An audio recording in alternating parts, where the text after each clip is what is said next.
लेकिन जो मैं अभी वीडियो बनाने जा रहा हूँ उसमें प्लास्टिक सर्जरी कुछ भी नहीं है, उसमें कोई सर्जिकल चीज़ मैं नहीं समझाऊंगा। मैं सिर्फ आपको समझाऊंगा कि आपको एक नॉर्मल इंसान को अपना फ़ैट कैसे कम करना चाहिए।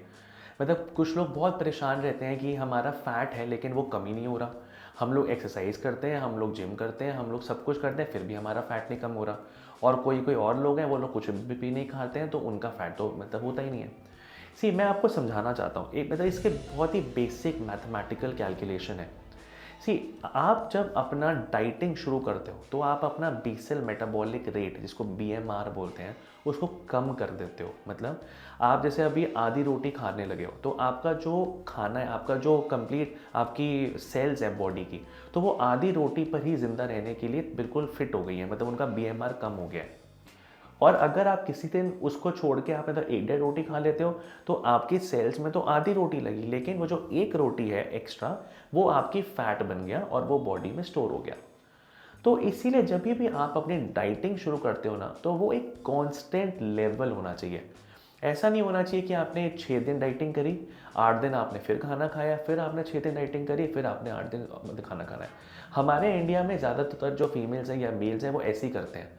एकदम से बिल्कुल एक रात को जोश आता है कि कल से तो मैंने डाइटिंग शुरू करनी है, और जो वो मतलब इतना ज़्यादा जोश होता है वो 6-7 दिन रहता है। उसके बाद उससे कुछ फ़र्क नहीं आता, फिर 8वें दिन वो और ज़्यादा खाने लगते हैं, और जब वो और ज़्यादा खाते हैं तो वो जो फैट है वो और ज़्यादा एक्यूमुलेट होने लगता है। तो ऐसा नहीं करना है आपको। आपको अपना जो मतलब प्लान है वो बिल्कुल कांस्टेंट होना चाहिए। आप उतना ही खाना खाओ जितना आप सारी ज़िंदगी खा सकते हो। अगर आपको ऐसा लगता है कि आप सारी ज़िंदगी एक रोटी पे ज़िंदा रह सकते हो तो आपको एक रोटी खानी है। अगर आपको ऐसा लगता है कि आप सारी ज़िंदगी आधी रोटी पे रह सकते हो तो आधी रोटी खानी है। ऐसा नहीं ऊपर नीचे प्लस माइनस नहीं करना, एक बिल्कुल फ्लैट लाइन होनी चाहिए आपके उसमें डाइट में।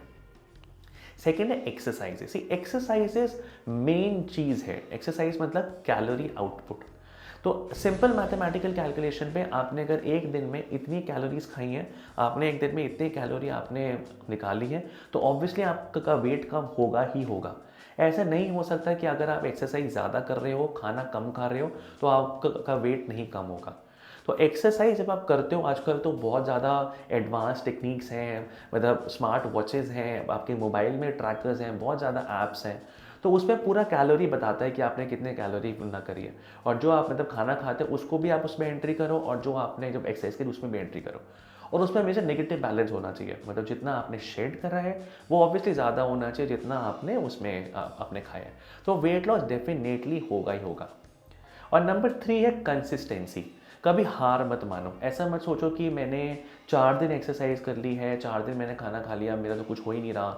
रोज़ सुबह जाके अपनी वेइंग स्केल में ना जा रहे हो कि आज मेरा 400 ग्राम कम हो गया, आज मेरा 500 ग्राम कम हो गया, छठे दिन तो हुआ ही नहीं, अब तो कम होना बंद हो गया। ऐसा नहीं होता है।